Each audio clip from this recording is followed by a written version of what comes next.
operate. I mean, there's ways to do that as opposed to, or the district could lease it to the club. It gets more problematic under the statutes to dispose of it and sell it to only one vendor in one party.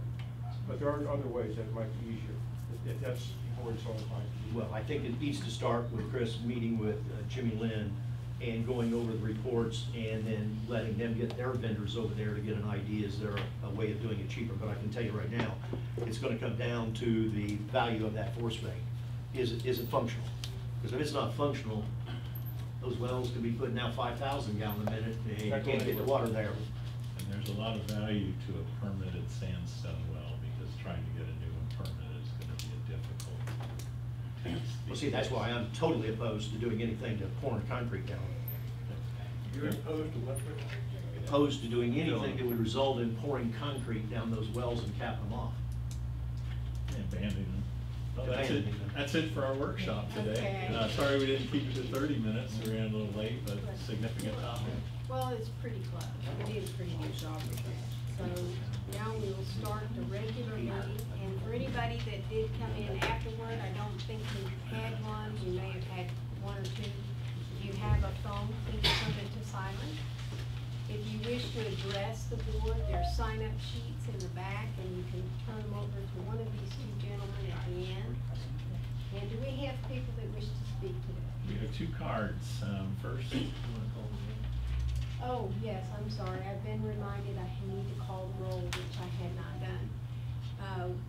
Present is our district attorney, Anthony Pierce, Supervisor Tingle, Supervisor Banks, Supervisor Feindler, Supervisor Guy, Supervisor Flaherty, our district manager, Chris Shoemaker, and our representatives from the finance department at Infomart, Stephen Wood. All right, now, we have people signed up to speak. Richard Macchia, Ball.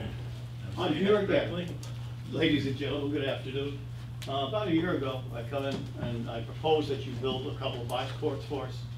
And this has been going on. They gave you a readout that you could do it for $1,000. And my group down in Silver Lakes, one box group, wanted to know what the heck is going on here, guys. Are we gonna get these courts in or not? So, Chris and I actually, if you don't mind, I'm going to come up to you.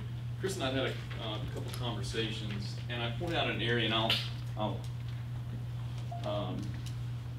share it with you. We kind of talked about some potential space for this. Good deal. And if you look at this, what I'm showing is the actual sports complex.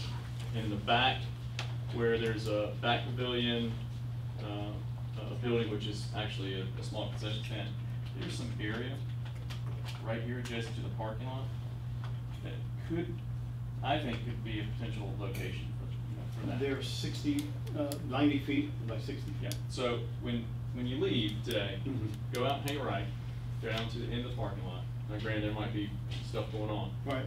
And look at this area and just see if that could be a potential area. I take my dog down there all the time, yes. Because I was at a Stero Park this week. Okay. And they have bocce courts. Now theirs is like, it's almost like a clay. Right. As opposed to like the ones that we have at Stony Brook here are actually turf. Okay. So anybody think that there hasn't been conversation on it? And I know we've talked about, potentially common park area and stuff like that, but as far as having space where we could actually get something done relatively in a short amount of time at a low cost, Chris has been open to having some conversations around just scoping it and seeing what we do. And I had a question for you. Can you, because I've seen bocce played on grass, I've seen it played on turf, I've seen it played on this clay. Is it required that you have borders? Do you have to have physical borders to play? Because it's like pool. You bank the balls off the borders. And the proposal I had was for the concrete thing with surf and turf like all grass and this drainage. And that proposal with the material I gave you was about $1,000. So You're playing more now right now over at the fun park. Yeah. Over at Eagle Point. That's where they're playing now. country club's building two right now, along with two pickleball, and $1,000 is a slim amount compared to what they're paying. Slim amount. It depends on what if you're doing it the right way, and to me, if we're gonna do it, we do it the right way. Fine, I agree. The one thing people are gonna want, you're gonna want lighting, you gotta have drainage, you gotta have certain, you can go the cheap way with the bocce, or you can go the fancy way with the nice manicured grass. Right. You know, either way. Mhm. That most of the communities are going with the clay product. Yes. It's Yeah. less. That's at Estero, they Yeah, have this. Less maintenance. Yeah, it's And- less maintenance, but you're, well, let's put it this way, I got a quote for 4 bocce and 4 pickleball, and the number is $350,000. Now, that's lights, drainage, fencing, permitting, engineering design, and all that you have to go through with the county. Mrs. Flaherty? I thought that was one of the questions we were gonna ask when we put out a survey. Yeah, and the only reason why I brought that up is because anything that we build, if we get a survey and let's say we continue to scope out an expansion at over by the pool area in the common park, that's still 3 years out, minimum, you know. And I think this is something that's a low-hanging fruit, and we put 2, you know, like I said, I think we got room for 2. Yes. And it's in a great location, I'll go tapping with it. into lighting, I mean, it's already lit over there anyway, so Right. it wouldn't be that big of a deal. My You've group got only parking, plays- there's a pavilion Yep. there, Good. so. We only play during the day. Yeah, and then you set up two courts, that also expands the use of the sports complex. Sure. It opens up, you know, more adult and senior use. If it's a short-term solution, then it becomes an alternate space when we build something out that's, you know, maybe grander or fits in with a much larger scheme. For me, it's low-hanging fruit. It's an amenity that we can add at a very low cost, low effort. We have the space for it, so I just thought it could be a potentially good place for it. I would appreciate if somebody could call me back and see how it's coming. I give you my phone number, 239-600-7901. So in answer to your question, we're working on There you go, And I'll for get a it. year. it. I know. I just bought a new box set. Okay, I appreciate it. You all have a good afternoon. Thank you very much, everybody. And next, Bob Geppert. I'd like to talk about lake band repairs. And you're on the clock, Mr. Geppert. Bob Geppert, Pelican Preserve. That's even better. The first is just an update to a board request in the last meeting in October, was that the Pelican Ponds Group work with the district for the proposed new pond bank restorations. I've made 3 calls, haven't got any calls back, haven't gone to a meeting. Just to let you know, I'm still available, and our group is still available. The second thing is, and this is almost an automatic, but we've had 0 progress on Prado and Pasoya in getting our middle home drain put in, despite numerous letters and communications from Lennar that they're gonna do it. I don't know where to go with it. I don't know what leverage, if any, that we have, but I just wanna make the board aware that we have 0 cooperation, surprisingly, from Lennar on this topic.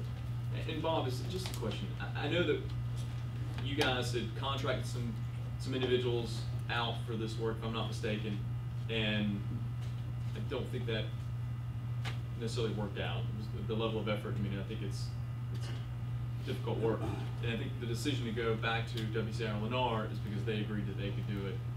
No, No. it's halfway right, but mostly wrong. Sounds like countryside. In old Pelican So Preserve. half right. In old Pelican Preserve, we had a great deal of difficulty getting a reliable vendor. 4 or 5 of them walked away from the jobs. But we have one that's really doing a great job for us. And that is progressive. We've spent over $1 million on it, and we're continuing to spend and to do it. But in the newest subdivisions of Pelican Preserve, Prado and Pistoia, there was a requirement in the permit criteria manual for the developer to do it. Right. Okay. And the fuzzy part of all this came about when, in interpretation of what our manual said, we were repeatedly led to believe, and we thought, that the manual covered the mid-home drainage box that we're putting in. And you're paying for that. Yeah, You well, agreed to. We agreed because Lennar wouldn't agree that it was in the permit criteria. And I was led to believe it wasn't worth fighting over. So then we went to them and said, okay, we still want it. We'll pay you for it if you do it. Just a thought process, it's easy to do it all at once. And from then to now, which is now, I guess, close to 2 years, we've got repeated assurances they're gonna do it. They've offered us a price of $450 or $480 a door, which we agreed to, but they ain't done squat. I mean, I'm sure that we can continue to put pressure on, but I wonder at what point you just cut bait, and is there someone else out there that? Well, that can yeah, do we'll it? do it eventually on our own, but I just don't know how long you wanna continue I'm gonna continue until it's done, whether Well, I I do mean- it or they do it. before you. Now, I don't know if we have, I certainly don't have any leverage. I mean, writing reams of letters is not doing it, the email, as soon as you see Pepper, they hit delete. But I don't know if the, Gateway has any more leverage over them than we do. Mr. Gephardt was talking to Mr. Smith, I mean, all the way at the top, and he said he was gonna move forward. Yeah, And Darth last- Vader told me to do it. And last year, we actually issued them a purchase order at that price and said move forward. And is that agreed upon? Yeah. Is there a I range there? thought, in fact, I thought 2 months ago, I think, is that when we had our meeting here, maybe 3. Couple months, might have been August, I don't I know. thought that he agreed. Oh, he did? He was gonna go back and tell, he said there was some miscommunication. I have so many Yeah. people that have agreed to it. Have we They got it don't in do writing? anything. Is there a formal? There's not a question of whether they say they will. How do we make them do it? Well, my question is, I'm sorry, Tony, and this is kind of pointed at you. If we have something in writing, if there was some type of legal understanding, are they in breach at this point? I'm not aware of any contract we have. If we can argue or assert that the development approval we get, which was contingent upon compliance with the current criteria man, and require that, then the next time they come in for us to accept any facilities, we can say they're not complete. But that's, if if there's a dispute about that, they can try to dispute that, but we'll say it's not complete, we're not gonna accept it. That's about the only leverage we have. Mrs. Flair? Or we can sue them to comply with the I permit. did have a question, Oh, and you left. I wanted to know legally where you stood, that's where my question was. Okay, so Tony's. firmly on thin ice. And again, as Mr. Governor indicated, we did, I think Trentino and Old Pelican went in and did that, because, and the district can go ahead and do that. Yep. But I think the concept was, hey, Lennar's out there working now, why not? Yeah. So what is our next step? I mean, All we can do is, I guess, just keep trying to get them to agree that they've agreed to it. Well, one approach might Do be, it. if there's a price, if the district can get a contractor to match the price to do some segments, just go out there and start doing that work, and have the district authorize that work. We can do it, or we've got a contractor. It's just we're working our way there. That should have been done, and we shouldn't have had to do anything. That's all. It's just the frustration of it. They keep telling us they'll do it, and they won't. is there any, I mean, is Yeah. it worth it for Tony to send? Well, I don't think it'll change it. I mean, based upon the meeting we had, with Charles and Russell and. They all agreed, David Caldwell Yeah. was here and agreed that they should be doing it. They all agree that they should be doing the work, they're just not doing the work. And Rhonda agreed before she quit. Yeah. What, who's where's the head of the spear right now? I don't know. Russell Smith. Um, David Egypt is aware of it. And he wonders why the district has issues with Lennar. He expressed maybe that. it would be worth you calling David. Could you I- get nasty I on will be that happy last to do that. conveyance? I'll be happy to call on. That's what I do, is just call the bond company. Pelican's David. behalf. I would call David and call Russell and say, look, you know, this- Life is gonna be difficult on the next one. we've made concessions. That's true. The question, I guess, Recently. Yeah. Yeah. if our, And it was Yeah. contingencies. Don't Now we we're have one back more- to, one more you said we conveyance something, to we do? could it. Maybe. Could we only have one more property to convey? That's Don't an- do it. Chris, have you spoken with any of the parties involved directly? Have you picked up the phone and talked to them? I mean, I don't mind doing that and seeing if I can get anywhere. I have no problem with that. A number of emails, we issued a purchase order with the price that was agreed upon back in the Rhonda days. Yeah.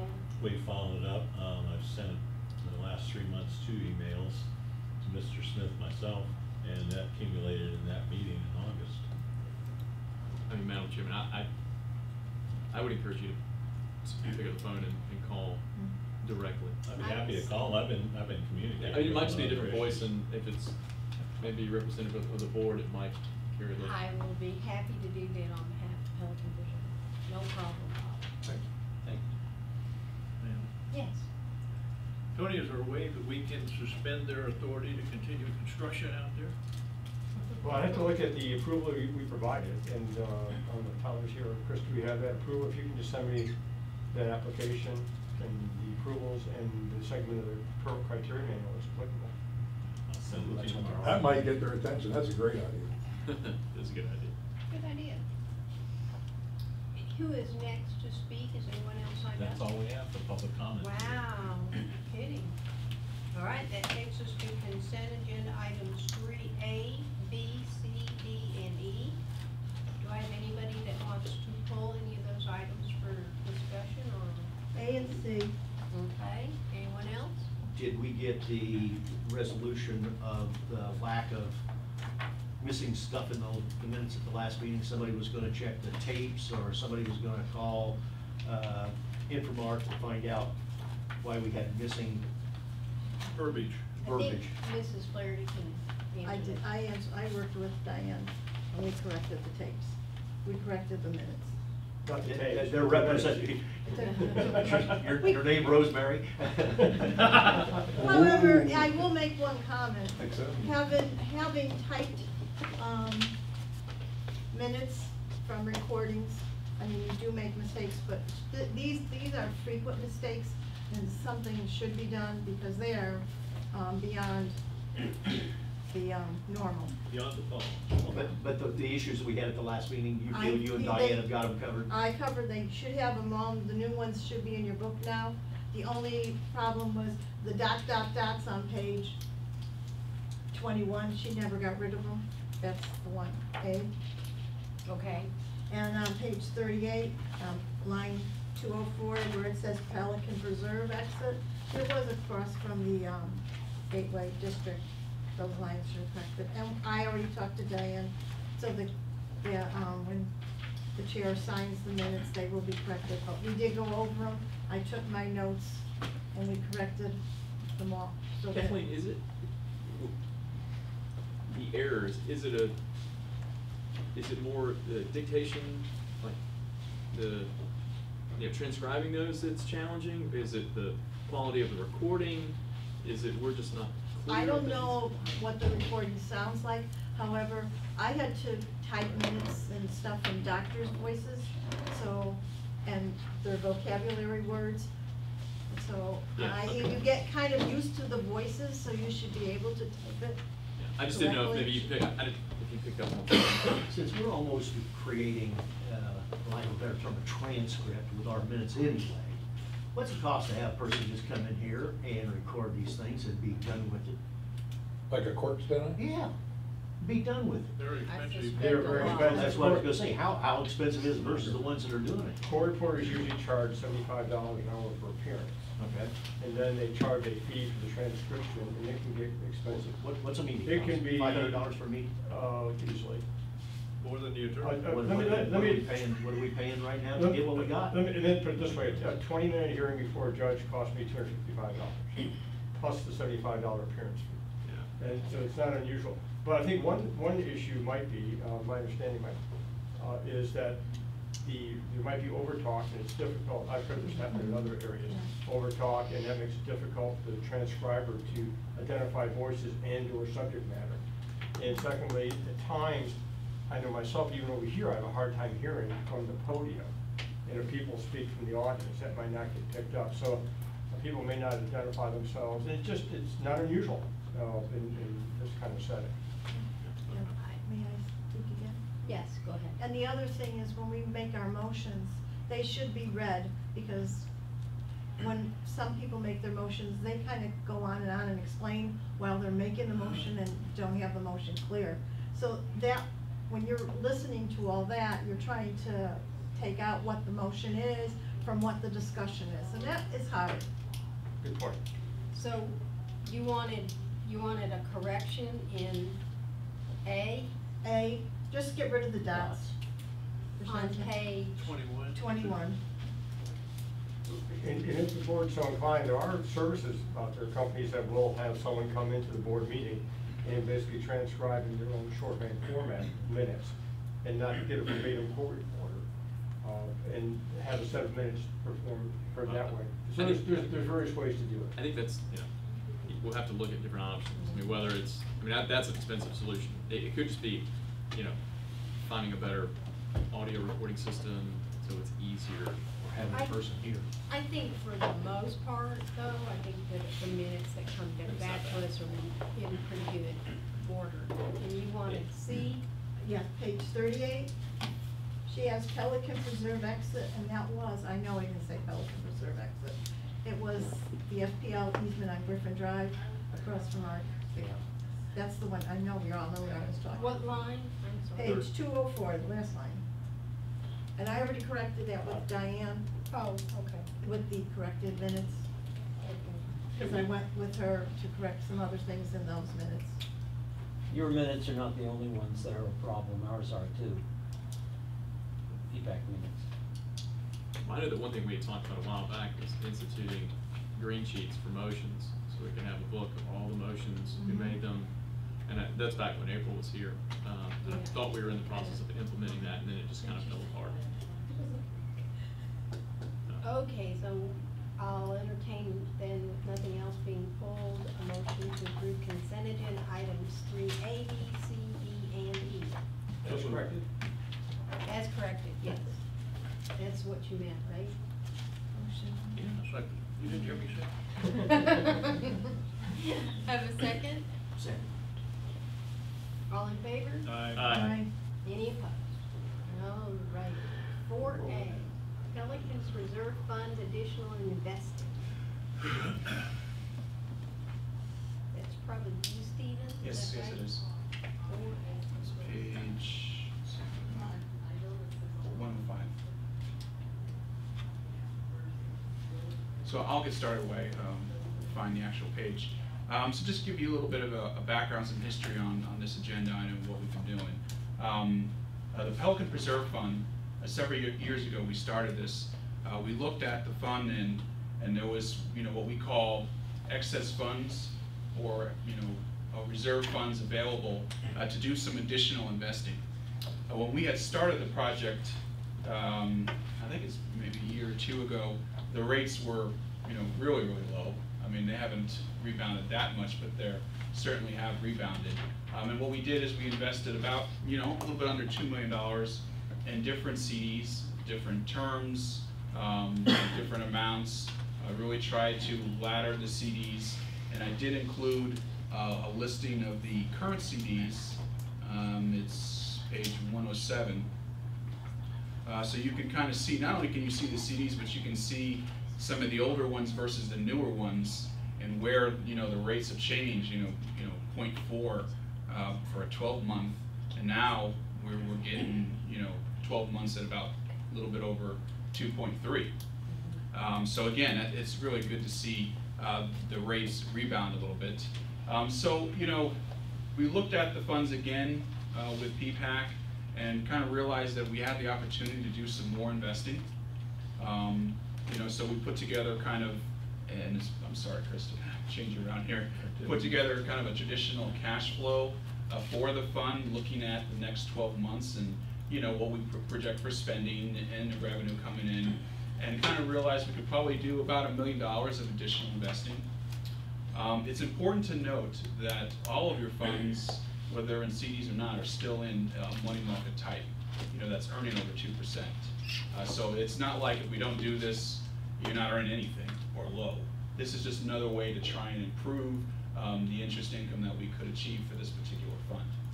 So if the board were to approve this, we would kind of, again, try and ladder these out so that what we want to always be doing with this is giving you the most liquidity in the future, so that we don't just take $1 million and put it in one CD that matures 12 months, and now you get, you know, $1 million in one CD. If you space them out between 12 and 18-month CDs, you can literally set up a nice ladder so that every month a little pool of your money, you have the opportunity to either roll it over, or if you need it for a project, you know, close out the CD. That's usually the best way that I like to do this. So again, this agenda item basically is going to offer you the opportunity to do, you know, another $1 billion. It doesn't have to be $1 million. It can be whatever, you know, the board's comfortable with. We did go through this with PPAC, and they're on board with this particular agenda item and obviously what we're recommending. But again, obviously, we wanted to bring it in front of the board and get some feedback and kind of figure out what you guys would like to do moving It forward. makes sense to me. You always want your money making the most you can make. And again, all the CDs are gonna be in QPD, which is Qualified Public Depositories, secured under that particular Public Funds Act per the Florida statutes. Everything is gonna be, usually in the same banks, because they are, kind of banks that are interested in public funds.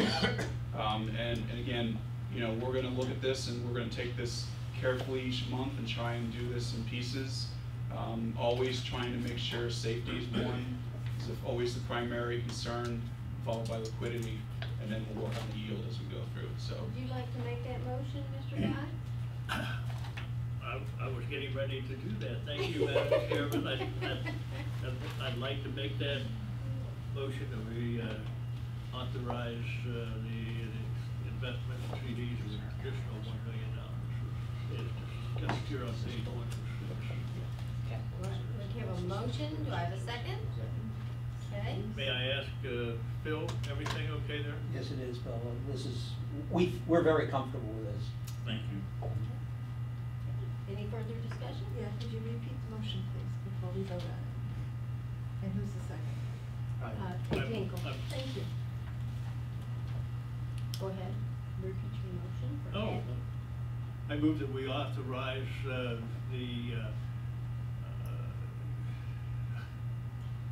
purchase of additional CDs in the total amount of $1 million as discussed on page 106 of the agenda.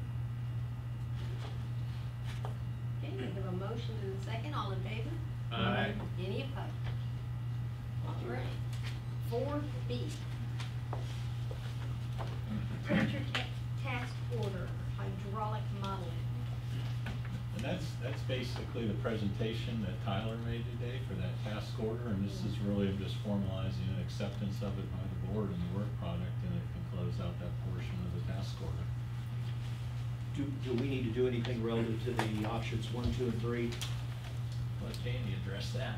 I don't think so, because we're gonna be coming back with that CIP analysis that we're doing, which is the follow-up to Ties this up that to we're it. working on right now. So we're doing additional hydraulic modeling now associated with that, so I don't think you need to do anything at this point if we accept this. So, I'll make a motion. I'll make a motion that the board accept the memorandum of September 20th. September 20th, 2018, for task order 2018-1, hydraulic modeling irrigation system. Second. The motion and the second. Any other questions, comments? All in favor? Aye. Aye. Any opposed? That was easy. Okay. I was gonna ask you to repeat that, but I think. I got it right written down to repeat it.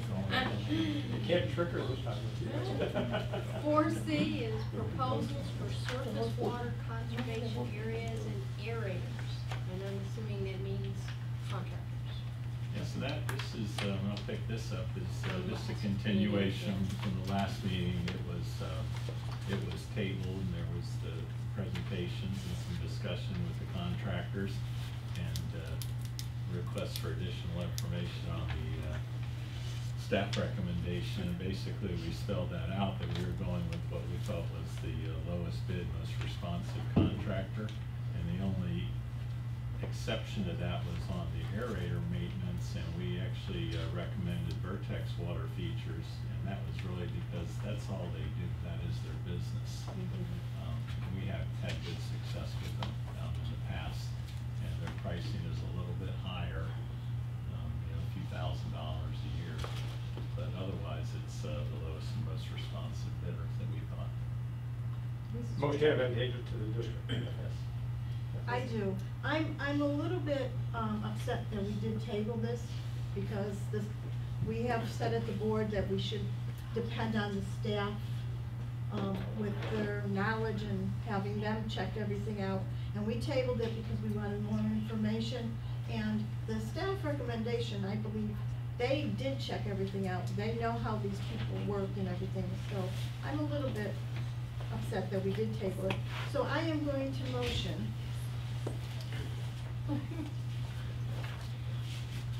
Okay, that we approve the staff recommendation of surface water maintenance, athletic weed control at $444,534 for 3 years. Conservation areas, athletic weed control at $180,000, $18 for 3 years.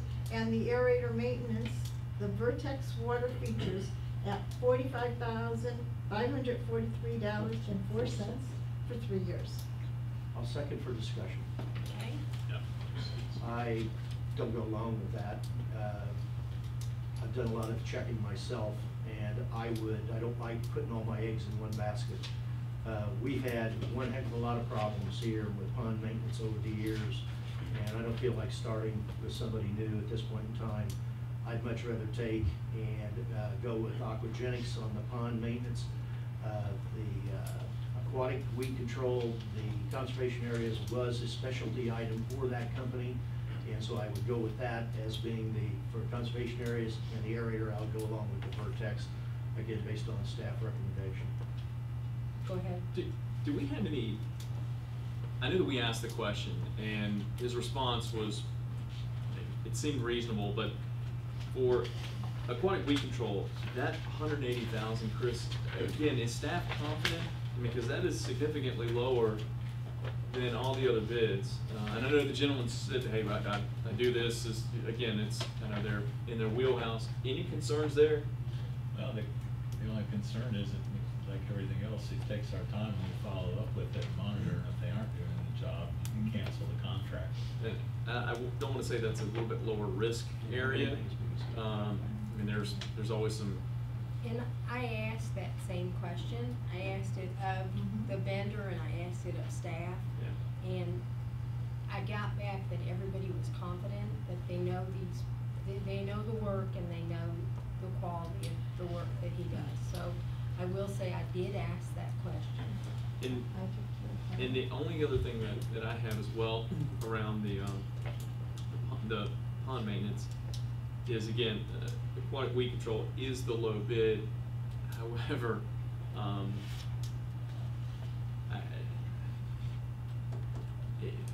that's an area I think needs substantial attention to, and I don't know a whole lot about the company other than what they presented, but the only argument I have with aquagenics, and maybe you can speak to a little bit more, is how satisfied have we been with their output? I think I thought we've had issues, and we have recently. It's gotten much better, and because staff's monitoring it more closely. My concern is I also talked to aquatic weed control, and he said something to me that concerned me. I asked him, "Are you big enough to handle this? Because we're bigger than anything you've got." What he's going to do is he's going to take all his staff from other projects, the more professional people, put them on us, and somebody's going to get screwed. And my deal is, that's not what I wanted to hear. And I asked the question specifically, do you have to retain staff to do our job? Because we're a big piece of your deal now. That had me concerned, but my biggest concern is that we have had a nightmare with this of training people, getting people knowledgeable. We've got 55, 60 of these ponds, and I just don't want to start. I don't want to start all over again. And I know that with Solitude, Pelican, you're using both Solitude and aquagenics, correct? Correct. Right. Have a long history with aquagenics, and I completely agree with Ed. You don't want to start with somebody new. Right, and I They think I agree with that too, but they're flexible and they're receptive to ideas. aquagenics? Yes. And if you were to stack rank them based on your experience, would you go aquagenics and Solitude based on your existing performance? Well, I changed from aquagenics to another company, to my utter regret. I thought service was bad with aquagenics, but they rose quite a bit. Well, I mean, I don't know if that's exactly. George, I think that was a compliment. Oh, I forgot he was even here. I was going to say, Bob, look over your shoulder. No, we went Hey, through this discussion. We I ended thought up they up were here cheap. though, that's the main thing. I thought they Okay. were very, very expensive, but you pay what, you get what you pay for is what it comes down to. Mrs. Flaherty? Yes, with the chairs and the board's permission, I'd like Flavia to come to the podium and tell us about her experience with the aquagenics. In regards to Aquagenics. in regards to the Your pond maintenance? Yes, the pond. Okay, since they took over, I can say Magnolia Lake was not an easy task. We were not happy with aquagenics for multiple reasons. Mainly the Latoria situation, the overspray of the copper that killed the entire Latorias that we had on 83, that to this day has not been replaced, and it was caused by overspraying. I know at one point I did reach out to Ernesto and Aquagenics prior to George, because I wanted to see how many treatments did we actually receive at that point on Magnolia Lakes. And if I'm not mistaken, I don't recall now, either we received 26 treatments in 2 years or 16 treatments in 1 year, which is extremely excessive in copper, and it was only one solution, so it was one thing over and over. And clearly did not work. But since we had the change, I mean, Chris can say we're doing much better. So that's what I can say in regards to the pond and the algae and all that stuff. That's certainly a problem, like, so how is it now? It's much better. It's much better. I know. You just want plants? We want the plants, yeah. I know, I think Elle did some dye because it looks blue, the water. It's very blue, like water probably blue, but it's blue. So, yeah, that's exactly what it looks like. But, no, we do have, there's no algae right now, no blooms that we can see. Who's treating that? Is Aquagenics Elle- treating the no, lake now? Elle The is- staff is treating the Staff lake. is- Yeah, exactly. We're getting the new stuff from the Cape and applying it ourselves. But there, you can actually see the sand now, which you couldn't see before, and you can just go around and you see sand all the way around. And I know that lake was a problem just for years. It had unusual features in that it's kind of a stagnant area. That I know of, Chris, we have not had any complaints on any of the lakes. Is that correct? No, there's been complaints. Yeah, we get regular from, algae and different things in the area, sure, they spot treatments, oh yeah. And I they mean, come in and do that, correct? They call come in, they and- write in, it's a pretty No. active. I'm talking about aquagenics. They come in and they take care of those areas when you have brought them to their attention? They will, but that's out of contract, it's charged when they do it out of contract, when they come in and take care of something, if we call them to address an area and it's out of their regular spray regime, there's an additional charge for that. And that was one of the biggest thing. I felt like I always had to bring it up to their attention. There was always a lack, either communication from Aquagenics to staff and then staff to me. But I pretty much knew the window. When I saw a certain type of algae, I knew I had 3 or 4 days to them to get done, otherwise it's gonna be a full bloom. And yes, they were going there, they were spraying, but it was kind of in and out, and never a follow-up, or like, hey, we noticed an increase on this. Is this going on with the residents, either to staff or to us at the HOA level? Because we did try to work with staff with fertilizers and doing everything and telling the residents not to do this. But it was really, they would have come in, only fire alerted staff, and then staff alerted them. I have one question. So, Chris, I mean, thank you. I mean, you're extremely dialed into the needs of the ponds. Changing a vendor does come with, some significant upfront legwork and getting familiar with all that stuff. Was there anything specific about staff recommendation to go with aquatic weed control over either the existing vendor or the others? Was there anything that stood out? Said, okay, this is above and beyond, or We was it looked pricing? we looked at the pricing and thought they could do the job and thought the pricing was extremely competitive. And when you look at that comparison too, you see Solitude at $560, they were $70,000 more than Aquagenics. So the fact that you have $46,000, half a difference with the other vendor, it didn't set off any bells and whistles with us. But anytime you go with a different vendor, you're right, you're rolling the dice. And So it was primarily a decision based on price, but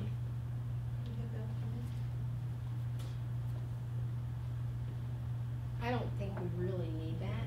I'm not changing my mind. I would tend to agree with Supervisor Tinkle on this. If I were voting on this, I would vote to have Aquagenics continue doing the surface water maintenance, and I would use aquatic weed control to do the conservation areas, and then Vertex for the aerators. That's exactly what I would agree to do. We know, one thing is we're bringing a new vendor in that would give us the opportunity to bring a new vendor in for the conservation areas and see if we are happy with their quality of work without giving everything to them. Can we split these up? Yeah, we'll split 'em. What the board could do right now, the motion that's on the table on the floor is a motion to all three bids at one time. The way to do that is to have this motion, the second withdrawn, or the motion withdrawn, and then vote on each contract separately. That's the way to do that. Or deny this motion. Talking to Aquatic and checking their references, their wetlands conservation areas, that's undoubtedly their specialty. That's where they cut the mustard at the beginning. I asked them a question because I'm concerned here. We haven't done a controlled burn in Gateway since a long time ago, and I remember that well. I asked them Why don't we talk about that? if they did that, got an hour? 3 hours. 3 hours, yeah. They would have to subcontract that. They do not have the ability to do control. Aquatic weed control? Correct. But as he went on to indicate, he says, I don't think because of the liabilities of the burns these days with the problems that we've had down here with fires, finding somebody that does that in-house and not going outside Right. with a specialty, he said lots of luck. And that's what we ended up having to do 11 years ago, had a vendor outside, so. But that is their specialty, is the conservation, and again, what's been said with aquagenics, I'm just leery at changing. We've got somebody that knows this system, and feel better that way. So, we've got any further discussion? 'Cause we- I have one question. I know I'm very late to the party. How much aeration do you have over here? Is it a lot? We have 14 aerators in Hampton Park, and we have maybe 5 more ponds with aerators. Okay. We Did, got No, we're expanding that. did CES bid on this by any chance? No. No. And the only thing I'll share with you is, we have aerators in every pond. And I'm not paying that right now. Are you bragging? No, I'm just saying, that looks outrageously expensive, but I don't, and you know CES is in the business, that's pretty much all they do. Did they choose not to bid, or were they contacted, or? Well, it was put out publicly, and I'm sure I'm familiar with it. Everyone in the industry was, they were big contracts. Okay, I would, okay. They didn't bid, then more power to them, They didn't bid. but that's kinda weird. So we have a motion on the table and we have a second. So, You wanna withdraw the motion, and so we can bid on each one separately? Is that I correct? think that would be preferable. Then I would go ahead and make the motion to proceed. Well, no, we Oh, we gotta- need to withdraw that. We Oh, I need to thought she said she officially did. withdraw. So Mrs. Flaherty's withdrawing her motion, I'll withdraw the second. Mr. Withdraw the second. Thank you. Now- So Maryland doesn't go crazy. Now I would make the motion that on the pond maintenance, surface water maintenance, that we go with Aquagenics as the, which are Lowest, most responsive, lowest responsible responsive bidder that Most best. advantageous to the district. Could you repeat that? Most responsive. The lowest, most responsive, responsible bid and bidder, most advantageous to the district. This is the Gateway surface water maintenance, is that the one Yes. you're talking The about? bonds. $90,608. Yes, yes. That's the motion. Get a lot cheaper maintenance than Do I have a second? That's fucking crazy. I'll second. I hate to continue this, already long. It's been $200,000. But I have a statement that I feel that I need to make. Two things occur to me. One is, it gets very difficult for the staff if we do not follow their recommendations and without a very good reason. And secondly, if we are going to spend, what, $35,000, $45,000, $15,000 per year. Yeah, 15,000. Or just because we don't want to work with a new company, which we could cancel anytime we feel like it, feel like it. We could cancel if they're not doing sufficient work. Means, my way of thinking is we are going to get fewer and fewer bids the next time around from this and other companies if they know we're not going to go with the lowest bid. Well, and I'll just say too, and we do we have a termination for convenience in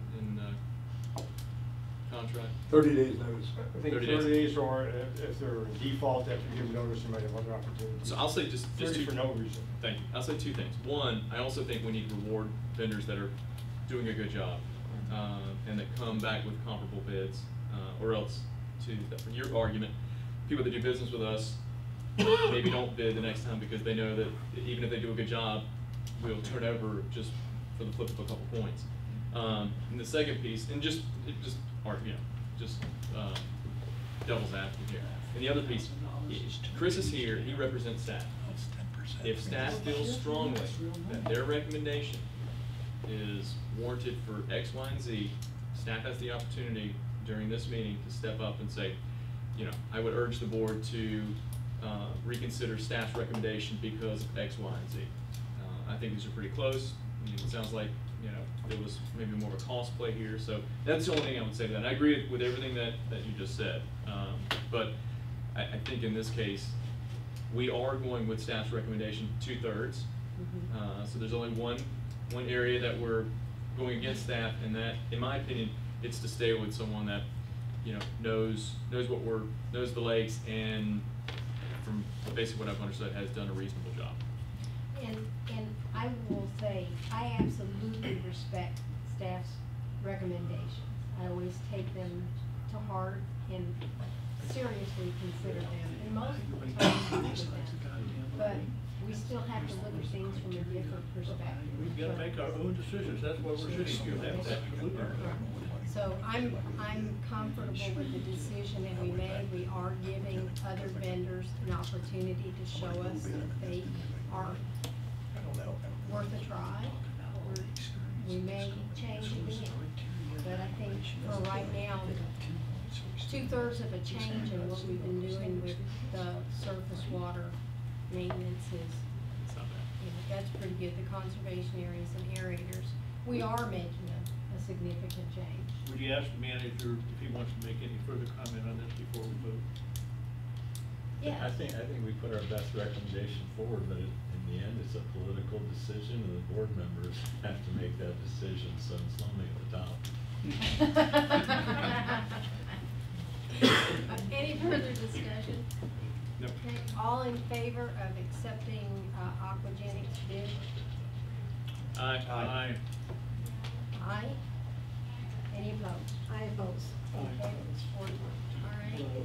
I'll turn it over to you to make the next one for the Do you conservation. want to keep them, or do you want to lump them together? We're on the Yep, singles. we're doing Let's do We're on them the singles? separate, Okay, yeah. make a motion for the wetlands and conservation areas to go with the bit of aquatic weed control. Okay, I have a motion, and do I have a second? I will second. Okay, a motion and a second. Any further discussion? I don't want to get to the page, where are we? What page? We flipped through it. 117. Huh? The 121. comparative bids, Thank you. Thank you when you go back to and they are the lowest. And that was staff recommendation. Yeah. They don't use that in conservation areas. That- They that- use that only in Their reputation is the basis of that. Their price certainly is compelling. See how they work at that price, because we're leaving a lot of money on the table. Okay, we have a motion to accept aquatic weed control for conservation area maintenance. All in favor? Aye. Any opposed? Next. That's only 16 And for the aerator maintenance, I think that's what the title of that was. Yes. Staff's recommendation of going with Vertex. And that's your motion? That's my motion. We have a motion, do I have a second? I'll second that one as well. Trifecta. Okay, we have a motion and a second to accept Vertex as the aerator maintenance contract bidders. All in favor? Aye. Any opposed? All right. We did make it. I think it's outrageous. Okay.